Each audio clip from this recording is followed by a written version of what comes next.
following announcement has been paid for by the Mark Order.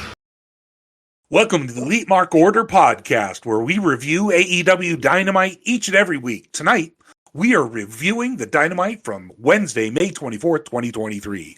I'm CosmicScott. My co-host tonight is JayV. The Elite Marks are in the chat, and we're getting right into the review.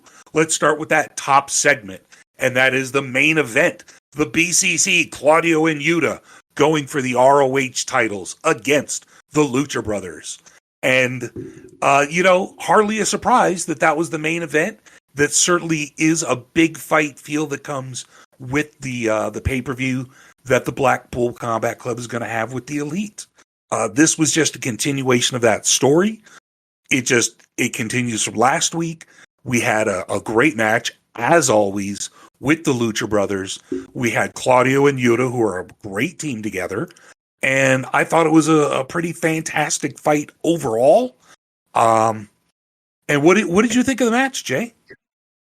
Outstanding match as always. I mean, you have Phoenix, who's one of the best high flyers in the business, doing his thing. You have Claudio, who's one of the most amazing powerhouses in wrestling history, tossing people around, and you got Penta doing his thing.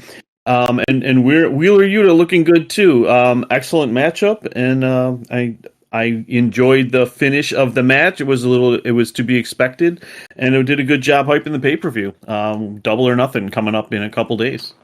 I got to tell you, there were a lot of segments throughout the night that all came back to the Blackpool Combat Club versus the Elite. And I love that storyline. They're threading it through all the different shows. This is long-term storytelling. Come on now. And, the Elite are exactly who they are. They are the foundations of the company. But Moxley, Danielson, Claudio, these are stars. These are legit worldwide known stars. And in AEW, they bring the star power. Kenny is a legit star worldwide, no question, but not to the American audience. And the same thing with the Bucks. That's the whole reason why I was intrigued in AEW to begin with, was the Elite. I'm like, who are these guys? They've never wrestled in WWE, therefore, I've had limited access to them. I didn't watch ROH, and I didn't ever watch the Japanese stuff like you did. So I never really got the chance to see these guys. So I was really ready for something different. And I got it with this company. And boy, is it paying off each and every week. Now, the best thing about this match was the Lucha Brothers again proving why they are an amazing tag team. Penta did a move I've never even seen before. He did to Yuta, basically, he did a power bomb into a backstabber. Is that something you've seen before, Jay? Yeah, I have seen the move before, although I can't recall specifically when it was. But yeah, it was a pretty amazing move.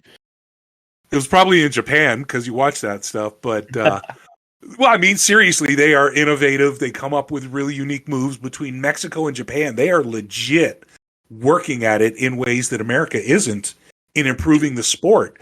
Luchadors changed wrestling in WCW for America, and it's only gotten better. So, anyways, ultimately, because the Young Bucks were under the ring the entire night, or they had the tunnel, and they came out, they interfered right at the end, preventing Claudio from breaking up the pin.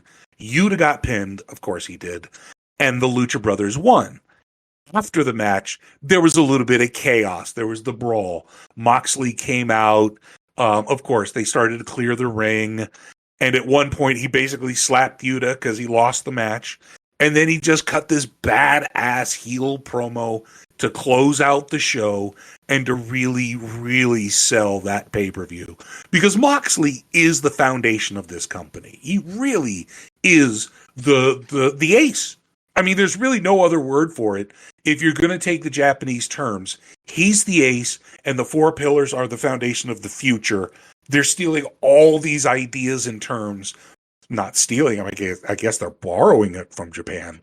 But how appropriate do you think that is? This is a killer sell of the top of the card without needing the actual title. Now, we'll talk about that later. But I think this feud is really overshadowing the world title feud. And I can't wait for Anarchy in the Arena. Yeah, I agree that Anarchy Arena is really the main event. I think nobody expects MJF to lose, and I think that's one of the reasons ticket sales weren't higher. Is you don't really have the chance of a title shot or something huge happening in the main event. Personally, I think the Four Pillars going at it is going to be one of the greatest matches I've ever seen. I think all four of these guys getting all their creative juices flowing and knowing that they're going to have to try and show up the Elite versus the BCC, which is no tall task. I think we're going to see something special. I think personally, I'm not a huge fan of the street fight matches. It's just it's a lot of brawling. I always enjoy the pure wrestling, the pure technical wrestling more, and I think the main event is going to be incredible. Just jumping back to how this go home show, Kenny Omega wasn't on, Don Callis wasn't on. It's like, why were these guys not on? I mean, what does Sanjay walk up to Kenny and Callis before the show and say, "Oh, hey, Tony doesn't need you guys tonight. Why don't you just go hang out in catering? Because we got to get Jay Lethal out there and Jeff Jarrett again." Like how does that even work? Just really surprised that you wouldn't have Kenny and Callis. I mean, Callis had the most ridiculous nuclear heat a couple weeks ago when he did the turn, and he hasn't been on since.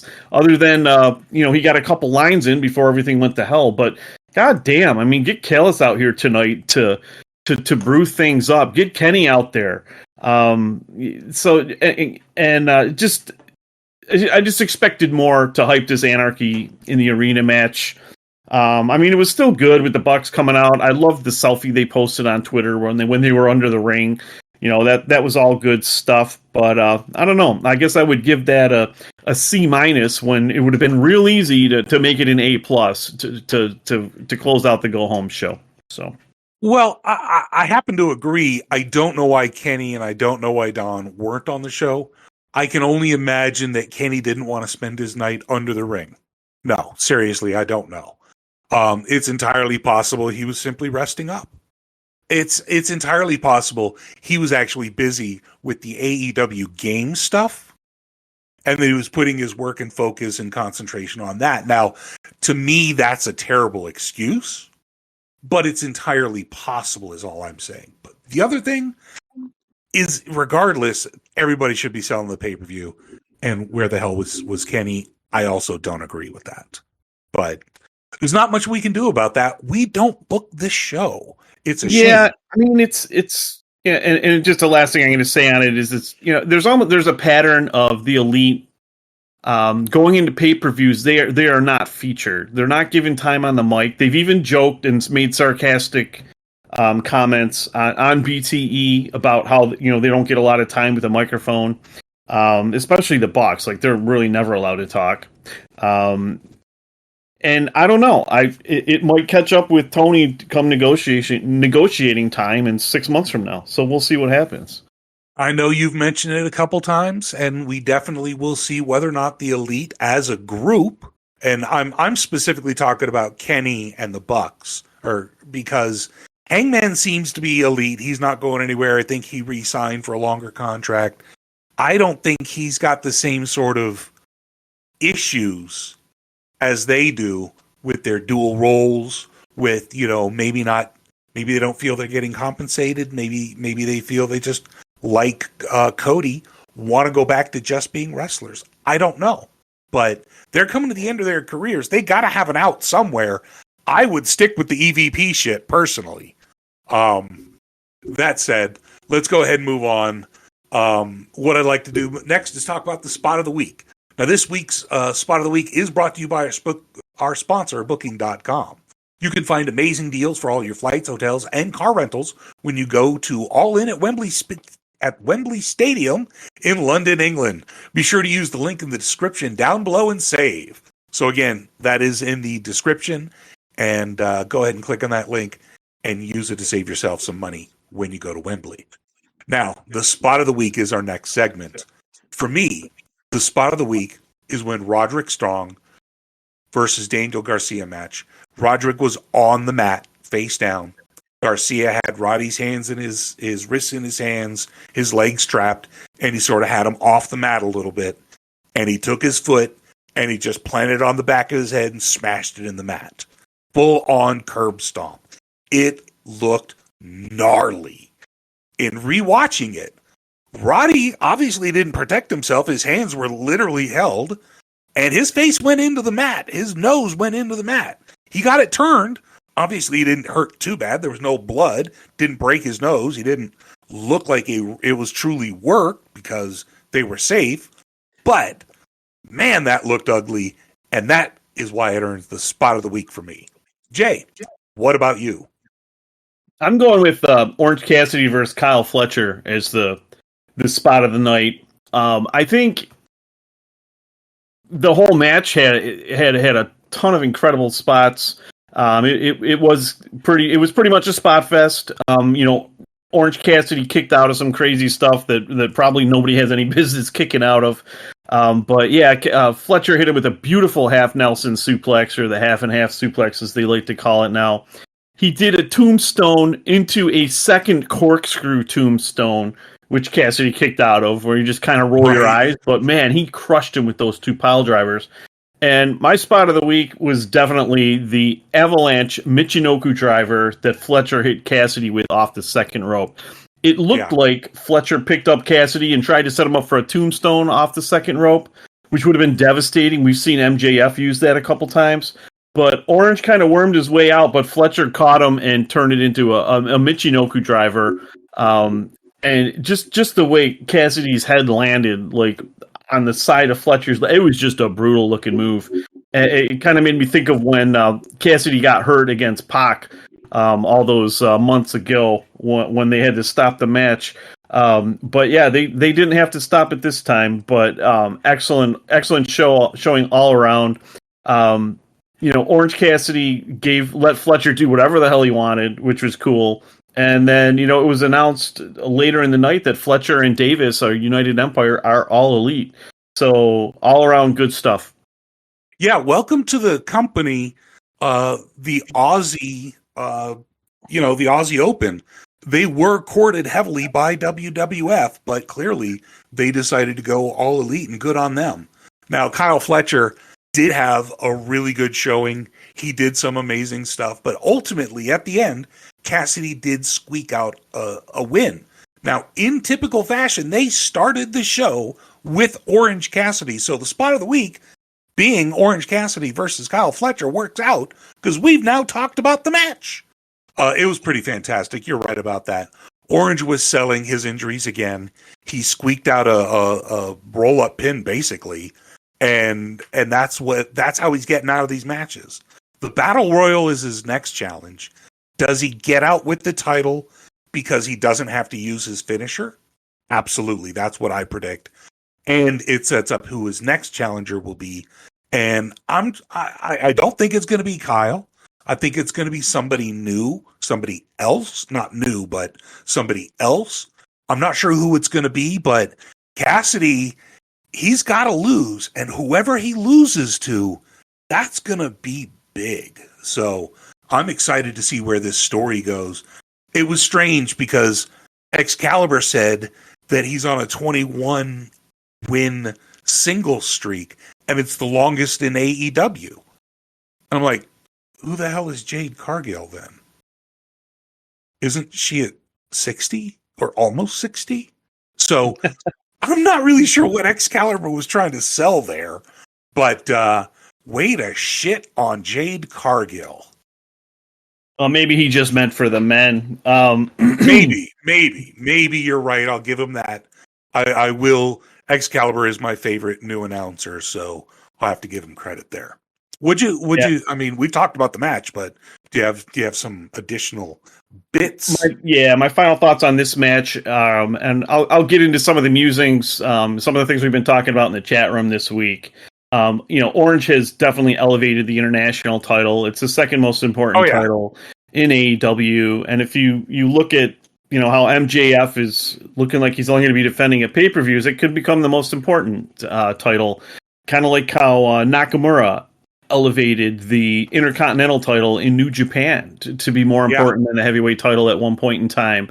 And you think about other wrestlers have elevated titles just by Rob Van Dam with the ECW TV title. Randy Savage, when he was Intercontinental Champion, was doing a great job.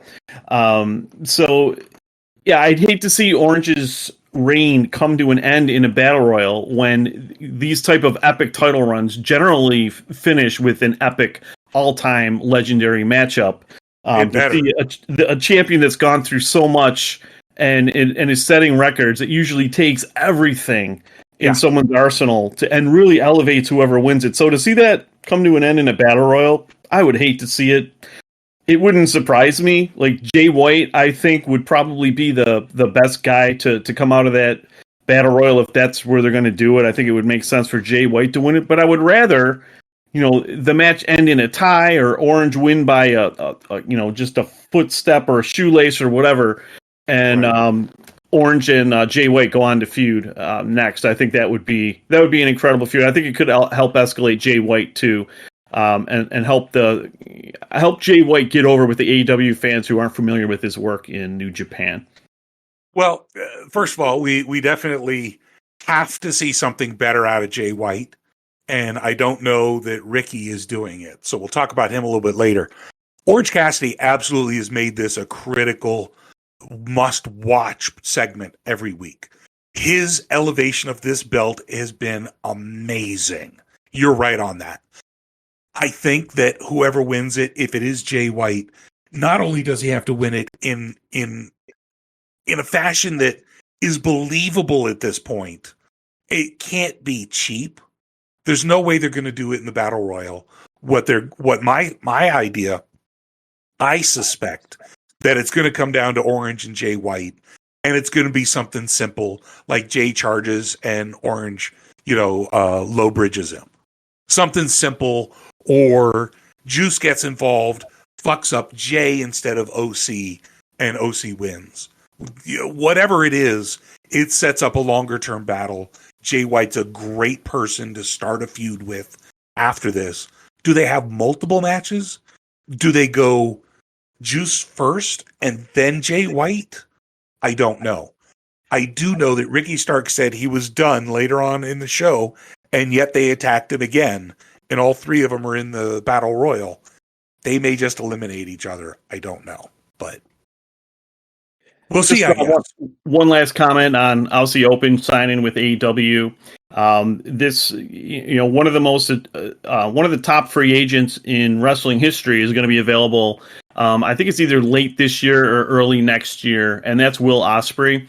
Ospreay, everyone should be familiar with him. He's probably going to have a huge match at Forbidden Door against Kenny Omega. Ospreay also set the record for 5-star matches earlier this year, which is amazing. He passed Mitsuharu Misawa, a record that people thought would never be broken. So Ospreay is one of the top free agents of all time. And Aussie Open just might help persuade him to sign with AEW. That is, if WWF even bothers to lift their hiring freeze. So that would certainly make things easy for Tony if WWE continued to not bring on any new contracts, which is just an awful move for business. But looking forward to see what Ospreay does, and I hope that Aussie Open helps him convince him to sign with AEW, because we'll get better wrestling out of him in AEW than anywhere else in the U.S. There's no question that he does not fit the mold of a Vince wrestler. And anybody who says Vince is not in control is fooling themselves. He's in full control as always. He's rewriting the script as always. The fact of the matter is, he's also in control of who gets hired and who gets fired. And speaking of firing, they're firing a bunch of new people coming up. So just welcome to free agency. The fact is, Will Ospreay, as fantastic as he is not 7 foot tall. We should do a short on the WWE firings and talk about who they can fire, all the people that Triple H brought back they can fire, and then who can go to AEW. That's maybe we could do that later this week. It'll be We'll fun. we'll have to talk about that one. You got to get Krill involved. There, absolutely, it's right up his alley. Absolutely. So let's move on. The next segment was a Jungle Boy promo talking about him growing up in the local neighborhood, yada yada yada, selling the pay-per-view. Fairly good. I mean, it was tape recorded or it was videotaped, so he had the opportunity to really do retakes. So that really strengthened his ability because live he still got some trouble, but good promo, whatever. The next segment we moved in, I'm sure you don't have much to say about the promo itself. It's Jungle Boy trying to talk. Let's move on. Yeah. Right. So then we move into FTR, who come out to the ring. They're cutting their promo about basically Triple J, Jeff Jarrett, and Jay Lethal. And out comes Jay Briscoe, who starts talking smack to Dax Harwood and then basically slaps the ever-loving shit out of him. And Dax is like, look, shake my hand. Nope. He leaves after he slaps the ever-loving shit out of Dax. Starts walking down. Karen, oh my God, this was the funniest thing. Karen Jarrett throws her arms up, goes, yeah, Mark. He pushes her out the way. Hysterical. Bitch slap his Sunday dut. Comes up to Jeff Jarrett, and I cannot believe the blasphemy. He put his hands on Jeff Jarrett, and he struck him. He struck Jeff Jarrett. I can't believe it. How dare he? I was infuriated while I was entertained. And he knocked Jeff out of the way, came up on the big man, Satnam Singh, and basically just walked on. He said to Jay Lethal, and this was the best part, he's like, look, I'm done with this bullshit. You're my boy, but I'm done with the bullshit. And just walked out. I thought it was a great segment. It again tried to show that Mark Briscoe's going to be down the middle. We'll see what happens. It's just selling the best tag match that's ever going to be, and I'm glad that it's going to be at Double or Nothing. So are we going to see Jeff Jarrett turn down the another title? Like, you know, the rumors, the dirt sheets said that Jeff Jarrett was supposed to beat Orange Cassidy for the Intercontinental, and he refused because he thought Orange Cassidy deserved a bigger push. Is Jeff Jarrett going to do the same thing and say, no, I know that Tony wants me to be the tag team champion, but I think FTR should have a bet. Is Jarrett going to do it again? Yeah, I do think he's going to turn it down. I think that the Lord and Savior Jeff Jarrett himself, the last outlaw, the outlaw blonde leader of the horse blondes, himself, the horse blondes, the horse blonde men. I think the four horse blonde men. Yeah, there it is. I think that includes all of his current people. So one of them is clearly Satnam Singh. He's blonde.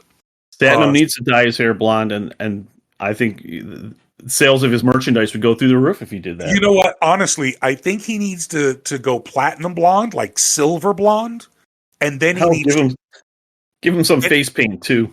I was going to go with beard. I think he needs to grow a beard in a pattern, like one of the Hardy Boys. Like just shave it all sort of crazy, sort of Jeff Hardy patterns, and really accentuate his jawline. Anyways, so their segment set up their tag match. It's going to be fine. Next segment we went was backstage, and it was Sammy talking to Renee Paquette, and MJF, passed a message to her, said the offer still stands, and he's like, you know what? No.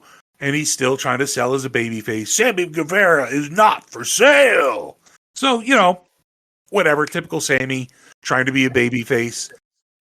It's hard to accept. The audience still wants him to be a heel. I expect a heel turn of some sort involved in the Four Pillars match that helps Max retain. Yeah, it's going to be great. It's going to be a great main event. I can't wait. He's not selling as a babyface. It's not working. And I think it's on purpose. I hope it's on purpose. So, the next segment, I am super impressed with how this is working, and it's the trios match. The House of Black, who we, of course, know, Malachi Black, Brody King, Buddy Matthews, versus the random trio, because that's the new rule, AR Fox, Blake Christensen, and Metalik. So we know AR Fox is a high flyer, and he's amazing. Blake Christian got a lot of work on Dark and Elevation, so I'm familiar with him there. He's old school ROH, so he's got a lot of cred there. He's pretty good. And Metalik, I think, is also Grand Metalik. He's had a bunch of names. They called him the Master of the Ropes. He did a few moves. Well, they're all masked, so how can you tell them apart, really? Anyways. I love the House of Black. I love the House of Black rules. And they're very clear on it. Excalibur was very clear. It's any three men can challenge them. It's a 20 count out on the outside. There are no rope breaks. That came into play. The disqualifications are enforced. And then the dealer's choice this week was one man in, one man out, which meant no tags required, sort of a lucha style in and out flow, which happened a couple of times, so it worked, not necessarily in the favor of the challengers. And I thought it was another fun match. It ended in submissions because there's no rope break. So once one of them got into a submission, then the next one got into a submission, then the last one got into a submission, and there was no one to break up anything. Of course they lost. So I thought it was great. The conversation about the lights, they're still a little distracting. They're playing with it. They're trying to adjust the presentation to see just how it comes across on TV. Still a little weird, but good on them. They're trying to actually change things and present different. So good on Malachi. He's getting a lot of freedom with this trios run. I thought it was a great match. I loved AR Fox. At one point, he puts two boots. He runs off the rope, hits a boot, runs off the rope, hits a boot right into Brody King's face, who just no-sells it. And he gets picked up on mic going, "Oh, shit." And Taz is like, "I agree with AR Fox." It was great. And Brody King just massacred him. So it was just, there was no chance the jobbers were going to win. And realistically, they got dissected by the House of Black in a great enhancement match. What did you think of it, Jay? So a couple things here. I mean, it was a short match. It was a squash match. I mean, there was no chance the challengers could win. But we did get a full 5 minutes out of here. So I thought Metalik looked horrible. I am just not impressed with him at all. Like, he couldn't even work Malachi's knee bar at the end of the match. He screwed it up and just stood there instead of going down. It's how can you screw that up? I thought Metalik looks awful, and I hope to not see him in AEW again. I mean, maybe he was just having a bad night, but I don't know. I've just always thought there's a lot of guys who are a lot better, especially from the luchador standpoint. Yep. AR Fox looked great again. I love when he does that kind of it's like an inverted shooting star press where he flips the opposite way blind into a pile of dudes on the outside.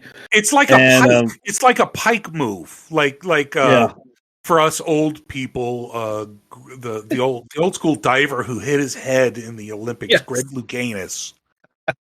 It's that pike inside tuck that he does that is fucking amazing. That clearly he practiced on a diving board for many years. So if you were judging that dive that he did, what number would you hold up on your little sign? I'd probably go overall. Probably a 9, maybe 9.2, maybe 9.2 if we're going to get a technical extra number going on. It's impressive because I can't fucking do it, but I've seen him do it multiple times, and this was not the best of them. I mean, my triple Lindsay far outshines the pipe. You know what? If you can still do a triple Lindsay, you also can get Oingo Boingo to play your dorm party. That's right. Don't you dare bring that up.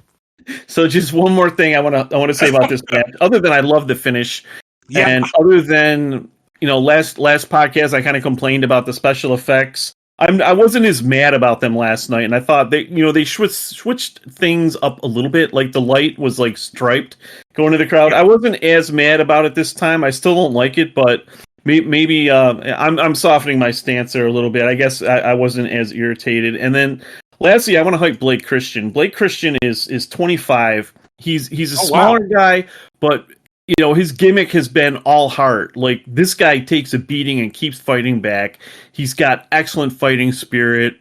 Lately in GCW, he's been taking a heel persona on, and man, he is a badass heel. So I think Blake Christian has a future in AEW, and I think at some point he's going to be on the upper mid card, potentially being a legit challenger to some of the international title. Or maybe even a tag title. But Blake Christian is for real. He is outstanding, and I'm loving the fact that he's getting more time on TV. And I wish him all the best because he is the man. He is an excellent wrestler. Did you forget the TNT title exists? Oh, the one that Wardlow has, or did he lose that to what's his name? Scorpio Sky again. He might have lost it to either Scorpio Sky, Christian. He could have lost it to Sammy Guevara again. He could have lost it to Joe again. He could have lost it to any number of people again. But I mean, you're right. Hobbs, that title is meaningless, until they can have someone like at least string together like 2 or 3 defenses that are decent matches. I just don't really care to mention it. So. It's too bad because it was at one time it was a very important title, but I don't know. I don't know what happened to it. We'll see if they can improve. They have 3 titles and 2 are really good. I did hear that R-Truth beat Wardlow for it at a house show last night. I don't know if you heard that. Oh, did he? Did he win it back on the airport ramp? Like I think maybe that's where it was. Yeah, it was the Causeway. Right. It's like the 24/7 challenge. Right. Yeah. I also heard that Hornswoggle was hiding in the catering tray, and he popped out from underneath and he hit somebody with like a little mini chair. But it was enough to knock him out. And then Lord Littlebrook and Little Beaver came running out. It was crazy. It was insane. I don't even know who the hell those are. Oh, but I know who El Torito is.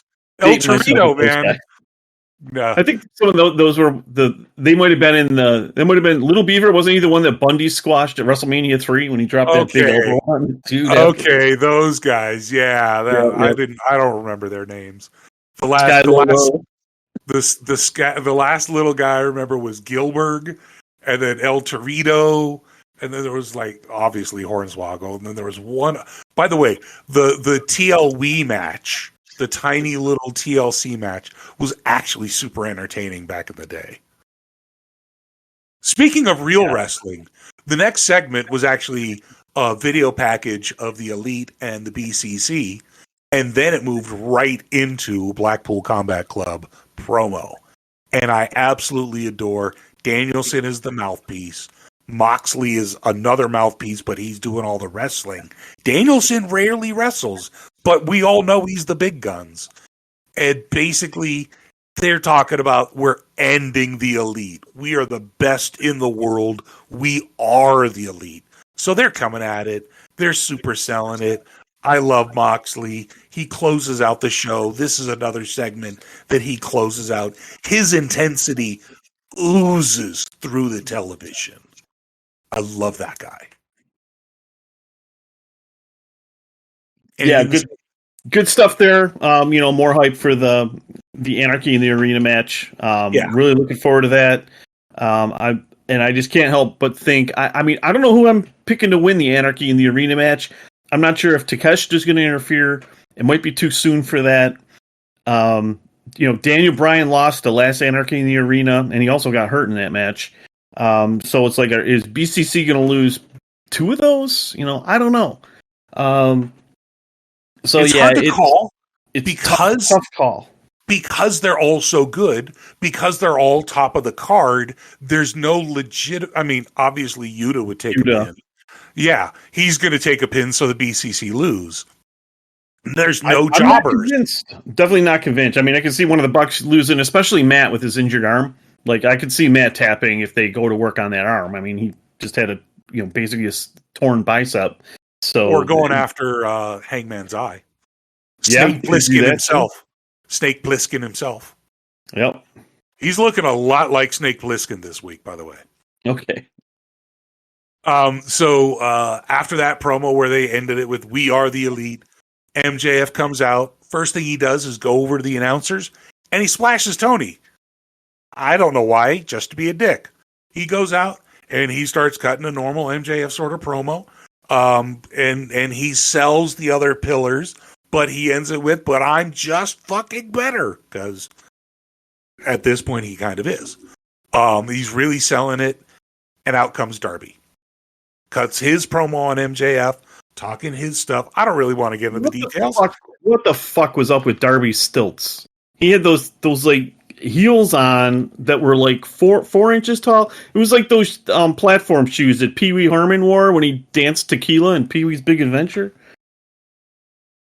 So you're saying Danhausen should wear those? I don't know why Darby was wearing those. It looked awful. I mean, come on. I don't know. I Darby loved how MJF said, "Look at you coming out here in your stilts." I thought it was a great line. And hey, I don't know. I mean, maybe that's what kids are wearing these days. No clue. But yeah, I mean, I guess it is what it is. It was what it was. I mean, they used to say Jericho used to wear lifts, and maybe he did back in the day in WWE in the land of the giants where he wasn't 9 feet tall. But I mean, there's nothing wrong with wearing lifts or boots that are a little oversized, but whatever the fuck Darby had on, man, I don't know. That was weird. He had like these big ass, like cartoon looking shoes. Right, but if you could wrestle in that, you are gold. Yeah. I mean, you got to be really good. It's like, running with weights on. You got to be extra good to wear boots like that. Yeah. These boots were made for walking. So at the end, MJF just kicks him right in the dick and starts beating on him. Sammy comes down for the save. MJF runs, starts going up the ramp, but Jungle Boy cuts him off. Knocks him out, poses with the belt. Jungle Boy music hit. He poses, holding the belt. Now, the rule is, in WWE, for many years, if you're holding the belt at the go-home, you're losing. Well, there's no way Jungle Boy is winning. No way Jungle Boy wins because he was posing with the belt. Roman Reigns did that recently, by the way. Posed with the tag belts. I don't know. I mean, when the whole thing with the 4 pillars started out, I thought the segments were interesting, and people started complaining about them a little bit, and I kind of feel like, just like the BCC and the Elite, like the Go Home show, they could have done a much better job hyping up that match. It's like you think back to the segments of MJF and Jericho or MJF and Punk, and you go on YouTube and you watch the highlight reels of those feuds and the highlight reels of the interviews and just the competitors just having the crowd on a string. MJF getting all that heel heat, MJF turning that heel heat into sympathy, the stuff he did back with Punk. again. Yeah, but it's like with this, there's none of it. It's like, what's the highlight reel going to be like of the 4 pillars? Saying, "Oh, I respect you, and we've been down this road before, but I'm going to win the title." It's like I don't know. They could be doing more. They could be mixing it up with like crazy spots. I don't know if Tony's worried about injuries, but hey, I don't know. It's going to be a great match. They're going to go all out, so I'm looking forward to the match. But I think they could have done more to sell more tickets with both these highlight matches between BCC and the 4 pillars. I am going to give a 5-year company that's expanding extraordinarily rapidly a slight break. Tony, in his recorded interview thing we'll talk about in a minute, that boy looked like he needs a little nap or two. So he might be a little bit worn thin right now. I'll give him credit. It's not 100% showing, but there may be a reason. He's putting a lot of effort into Double or Nothing, into everything else. Maybe this one show got away from him. I don't know, but it was all right. It was an all right show. Let's continue. The JB promo, whatever. Next was Wardlow talking about the ladder match with Christian. Another really sort of flat build. And I'm just, I grew up climbing ladders. Whatever, Wardlow. Whatever. I no comment. I just wasn't really. I'm really tepid about it. Really tepid about it. So, they brought in Arn. I thought there was going to be something, but so far, if Arn doesn't make him do something fucking drastic, then it's all sizzle, no steak, and I'm getting tired of it. Moving on, Taya Valkyrie versus Lady Frost. Lady Frost was making her AEW debut. She used to be in Impact. She is now working apparently over here at AEW. She had a really good match against Taya Valkyrie. Apparently Lady Frost is a former cheerleader. I have so been informed. And she did some really athletic moves. I thought she did all right. She held up her end really well. Taya got the win at the end with the Road to Valhalla. And there was a little bit of an interaction with Jade during the match. And that was about all you can say about the women's segment this week. Yep, it got a 4.6 rating, the worst rated match on the night. What more can you say? There's no chance Valkyrie is going to beat Jade. Jade's already beat Valkyrie. Yeah. And I don't know. Can Statlander please come back or something? Yeah. The only thing is that Taya's allowed to use the Road to Valhalla, and she could conceivably win. I don't think. You know what I would love to see? I don't think it. But and you know what would be freaking awesome? Like if Taya hits the Road to Valhalla and Jade no sells it on like a 1 count, and then just like beats the shit out of her, gives her finisher, and calls it a night. Like that would be epic. Here's the thing. International Championship, Battle Royal, not changing hands. Tag title, FTR versus JJJ. Well, not changing hands. Probably not. I could. Probably not. I mean, it's up to Jarrett. He has full creative control. It's true, apparently. But he's already turned it down. MJF versus the Three Pillars. No chance. So there's really one. Christian's not winning the title. Okay, so Christian wins, then what? How do you go with pushing new talent by giving Christian the title? Well, you got, I guess I was expecting Billy Gunn to have I was expecting Billy Gunn, Jeff Jarrett, and who's the other, and Christian to all have title shots, but I think who's House of Black fighting? I don't remember. At Double or Nothing? It's probably the Acclaimed, but they didn't talk anything about it during the match. No. Yeah. So I don't know. They may just have. Again, it's open rules. They could have anybody show up. It doesn't matter. House of Black had their 2 matches this quarter, so I guess maybe we'll see them at All In. I'm expecting there to be an open rules challenge. I don't expect it to be a long match, but I think it might be like maybe Aussie Open Will Ospreay or something. No, I don't think it'll be that, but I am anticipating there to be some sort of surprise trio, maybe a bunch of luchadors from AAA, maybe Vikingo, Commander, and Ray Phoenix. I don't know. Go after it. By the way, could you imagine that fucking match against the House of Black? So maybe there'll just be some big surprise match for the House of Black. I don't know. They're clearly not feuding with anybody specific. Yeah, so I don't see them listed as being. I'm just looking at the show, and I guess Rampage is almost over, so it's not a spoiler anymore at this point. One of the other matches booked for the show is the Hardys and Hook against Ethan Page and the Guns. Oh, right. So we got, we had to bump House of Black from the pay-per-view So we could get the Guns and Ethan Page on. Is that what's happening here? And then the other title match is Tony Storm versus Jamie Hayter.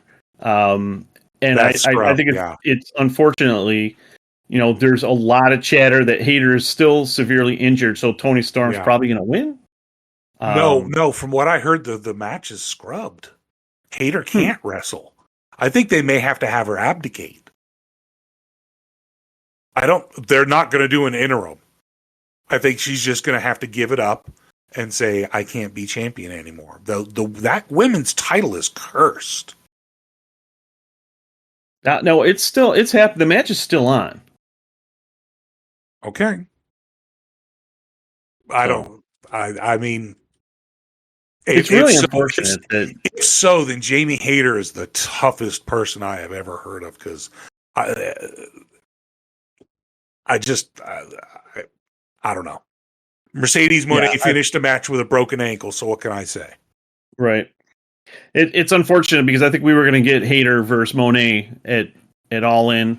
Oh yeah. Or Forbidden Door, and Sasha or Moné broke her ankle or severely hurt her ankle, and she's going to be out for a few months. She's going to miss both of those shows probably. Yeah. And then Hayter being injured too. It's just too bad because those two had a chance to elevate women's wrestling in a great way in the U.S. And the UK. Levels we haven't really seen outside of WWE. Yeah. And unfortunately, that opportunity is not on the table right now. If they could have done Double or Nothing, yes. But if they could have done All In Wembley, right. I mean, holy hell! You get somebody like a healthy Jamie Hayter versus Mercedes, that's holy hell. That would have been a match. Yep. So, and that's 4 months away. So maybe maybe that's still 3 months, I guess. Maybe that could still happen, but we'll see. Maybe, hopefully. Anyways, so the very next segment, let's go ahead and talk about is Tony talking about Collision, where he finally announces the very first episode will be on TNT at 8 p.m. in Chicago. So clearly Punk is back. It's finally happening. It's happening. And there was a huge ruckus in the arena. You could hear it when that announcement was made. It was a pop, yes, but then there was sort of like almost a angry tone. Yeah. And then they cut to commercial. Yeah. You didn't hear a CM Punk chant. And I haven't gone back and watched the YouTube videos of what happened in the crowd. I'm sure people posted it, but there was some. I did not hear a loud CM Punk chant. I did hear some. Not loud, not at all. Not like what you would expect. But again, in Chicago, he's going to get a good homecoming. Yeah. But is this going to be Bret Hart in Canada and everywhere else he's a heel? No, that's I'm going to say possibly. MJF does it. He does it in Long Island. I don't see a problem with it.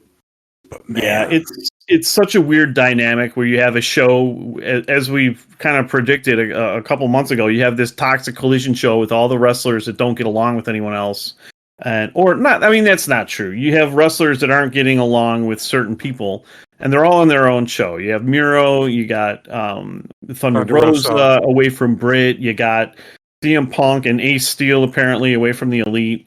FTR. I mean, FTR has complained about a lot, but I don't think there's been any other disagreements. Although he did say him and O'Reilly and Fish had a problem in one of their matches. But yeah, it's just going to be a real interesting dynamic. What are ratings going to look like for the Saturday show? I don't know. It's tough competition on Saturday night. Lots of sporting events going on. Lots of people, doing stuff that doesn't involve TV on a Saturday night. Yeah. Here's the thing. Here's the thing. Real interesting dynamic. And just last thing I'll say is what's going to happen at the pay-per-views? You got guys who don't want to be in the same building as each other allegedly, like the Bucks and Punk. But they're going to have to be in the same building for the pay-per-view. What, is Punk going to open and then leave and then the Bucks are going to show up? It's how is that not going to be a problem with morale? It's just kind of a mess. And we'll see what happens. So there's so many little things that are moving parts and this, that, and the other. And as far as the pay-per-views, as far as working together, you know what? You could deal with it if it's just one day every 4 months. You could just be on other parts of the arena, whatever it is. You know, the whole soft, I don't know what they're doing with Collision. It's going to be weird. I'm still interested. The ratings are going to be there for whatever they're expecting. Not only do you have to go against college football, college basketball, you have to go against family night, you have to go against movie night, date night. Are they going after a younger audience? Okay, it's on prime time, 8 to 10, a little late for a young audience. You know, are they going for the family that's in like a Friday night? Well, they haven't been getting Friday nights, but SmackDown does. But this is TBS, or TNT. So I don't know what's going on. We'll see where the ratings are. Punk still draws. They may very well pop 1 million on their first show. We'll see. But interesting times. 2023 has been so weird for AEW. That's all I can say. Yep. Highest to highs, lowest to lows. So far. Yep. So next there was the interview with Hangman, back with Marvez, looking like Jake Plissken, talking about being a family with Kenny, who's never friends with him, but they're family. And, you know, selling pay-per-view. Doing his job as the solo act. Apparently, he didn't show up for the brawl, but he showed up for an interview. Hangman showed up for the interview. Kenny nowhere to be found. Maybe he's just heartbroken over Don Callis. You know, he did want to 69 him. That's right. Moving on, we move to the contract signing. Where Tony Schiavone presided over Adam Cole and Chris Jericho for Double or Nothing for an unsanctioned match where anything goes and AEW is not responsible for anything that happens. Pretty typical contract signing. They promised no physicality, so technically no physicality. I say technically because at the end, Adam Cole chose his, I guess, enforcer? Sabu! What the fuck? Why Sabu? Oh, I know. Because he lives in Vegas. That's it. That's why they added him. He lives in Vegas. This is like a one and done. This is not a long-term thing. He's not all elite. I don't know what he's going to do in the match other than stand there and throw chairs at people. Okay, Sabu. Yeah? Yeah, I loved watching Sabu back in the day. It was good to see him come out. I mean, he looks in better shape than I would have ever thought Sabu would be in 2023, given he was killing himself back in the 90s. Yeah. So yeah, good to see Sabu. Good to see him get involved. I think he like literally smashed the dude's face with the chair. He did. Menard, and I'm sure he'll get involved in some capacity in Vegas. Maybe we'll get a dive out of him. Maybe he can't do the dives anymore. I don't know. But yeah, Sabu, I guess the only thing I was thinking when he came out, I'm like, holy shit, it's Sabu. Awesome. Yeah. And then I thought, holy shit, Taz is like right over there on his right. Like the best thing ever would have been if Sabu just like beelined to Taz and just attacked and started beating the shit out of Taz. It was like that was the only thing I was thinking. I'm like, go kill Taz. And then Taz is like, oh yeah, I'm a little familiar with Sabu. I only fought him 500,000 times. He definitely is like, oh, I'm familiar. Yeah, I mean that was one of the biggest ECW rivalries back in the day. So it was interesting to see the two of them out there at the same time. But yeah, it would have been nuts if like Sabu did make a run for him, but didn't happen. Sabu, for some reason, is friends with Adam Cole. I guess they go way back or something. And I guess I don't know where the connection comes in, but Adam Cole called out Sabu, and I guess there's history with Jericho because Jericho was in ECW for a cup of coffee. Mm-hmm. like 3 weeks, I think, total for what he was. Not long. He had a few matches as Lionheart, and yeah, he didn't really have any programs with anybody, but and then moved on real fast. Yep. They had a Tony Storm versus Hayter promo, which I liked. Again, I really wish Hayter was healthy. And then we moved into the really, really strong, pun intended, Daniel Garcia versus Roderick Strong match. Roddy Strong has some chops, man. He beat the hell out of Garcia's chest. Just chopping the shit out of that guy. And, needless to say, there's a reason why when Garcia did his surfboard faceplant herb stomp, that it looked really, really good because he put a little oomph into the cell. Not a receipt by any means, but he was a little stiff. It was a little snug, and Roddy took it like a man and finished the match. Roderick got the win, looked extremely strong. Again, pun intended. He came out looking good. He's getting a good push, as well he should. He's a good wrestler. I guess out of the Undisputed Era so far that I have seen wrestle now, Adam Cole's not bad, and Roderick Strong's pretty good.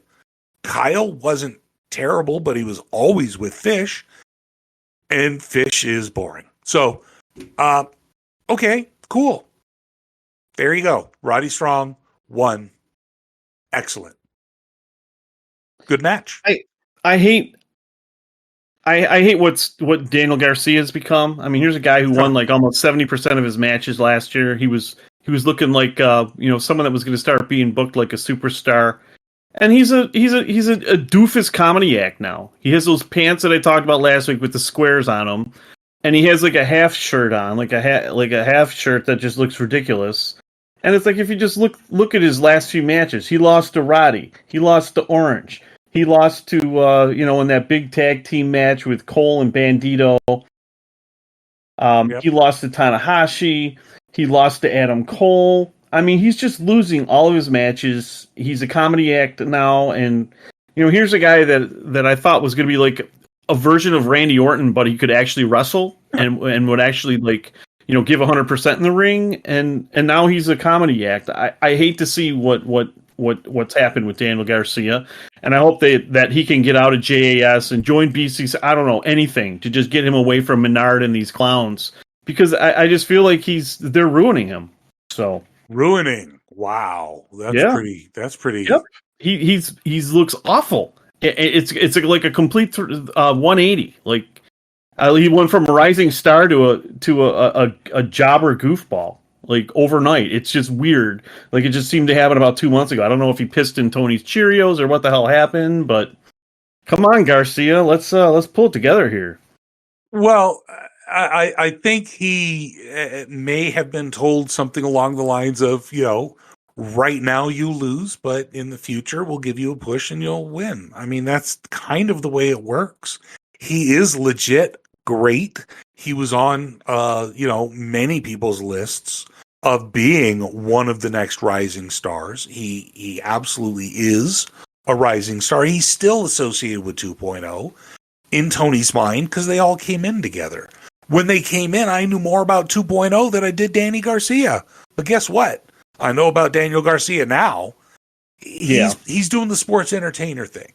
I think the story he's telling with his character is that sports entertainment hurt his win record, but does he connect more with the fans? Debatable right now. My last comment is there's a fine line. There's a point of no return. Daniel Garcia, I know you're listening to the podcast. Don't become the next Red Rooster. Don't be Terry Taylor. Get your act together and start acting like the superstar you can be, not some goof comedy act. Because you can fall too far over the edge, you'll never be taken seriously again. Not only by your peers, but by the fans too, and by the promoters as well. Come on, let's get our act back together here. His dance move is very Alex Wright. Yeah, and how much success did he have? Well, it's Alex Wright mixed with the John Cena "you can't see me" face in your or hand in your face. I don't know what it is. If he's losing because of it, then he's the new Disco. I wouldn't go that far. I don't want to compare him to Disco. I really don't. No. But he's really turning into Disco Inferno, so please stop it, Tony Khan. Right. Please stop it. Now, the last thing we're going to talk about, because after this was the main event, we've talked about that. The very last thing we're going to talk about that I absolutely want to talk about is Willow. She got a promo package. She got to be on camera. She got to show that she is the new strong champion. And she is so fucking adorable. She is so cute. And she's a natural baby face who has so much charisma and appeal. And she's a strong woman. I love it. And she's just, I'm glad that she's going to get the chance to shine. I'm so upset that it's because Mercedes fucked her ankle up. But she did the right thing. She finished the match. She laid down and she gave props to Willow. And that's all you could expect from a professional. Mercedes did her fucking best. She had an accident. She got hurt. And now Willow gets the chance to run with a title. And one that Mercedes was going to get. So not a small title. I think this was what do you know? Was it an inaugural title for Strong? You know, I think it was. There was a tournament for it. It was a new title. You know, Sasha had lost the other New Japan Women's title, and I'm sure she was booked to win. I think the referee Willow hit Sasha with the power bomb, or hit Monet with the power bomb, and the doctor bomb, and the referee counted 1, 2, and Sasha did not move. And the referee held his hand up, and so Willer picked her up and did it again. The ref finally counted 3 the second time. It was a pretty awful finish. I guess the communication barrier between the ref and the performers, whereas Monet is like, count 3. I can't go anymore. I'm seriously injured. It was unfortunate. I hope Willow can make the most of this opportunity. It's a big one. It's unexpected, and hopefully she can escalate her career with this kind of a fluke victory here. Make the most of the opportunity. There's no question that Willow gets the chance to shine. And like I said, I'm glad for it. She absolutely very deserving of a spotlight.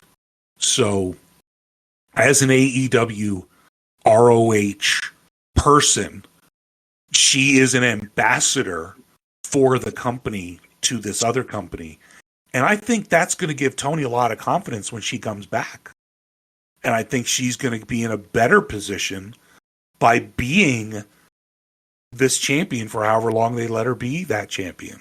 And if it was inaugural, there can never be another first.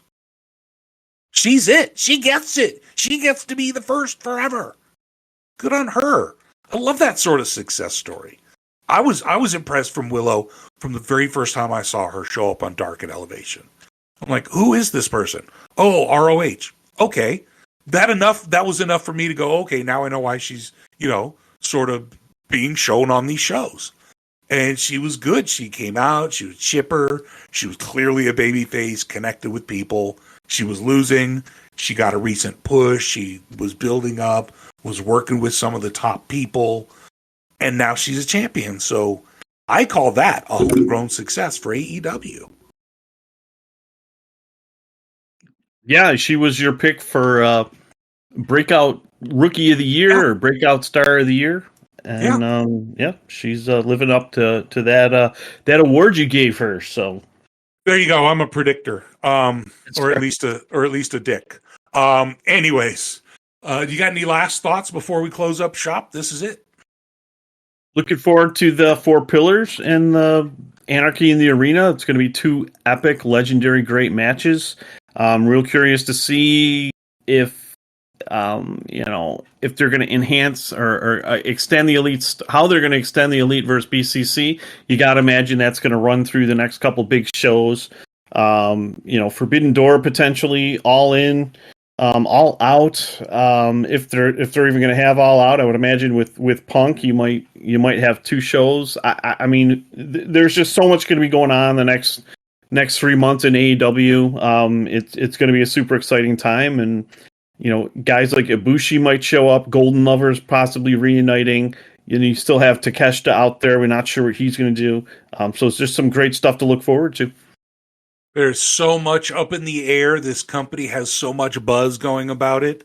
I'm just happy to be able to talk about something that I love, wrestling, in a positive way for a company that I feel positively about. I would never have started a WWE podcast because that would have forced me to watch WWE.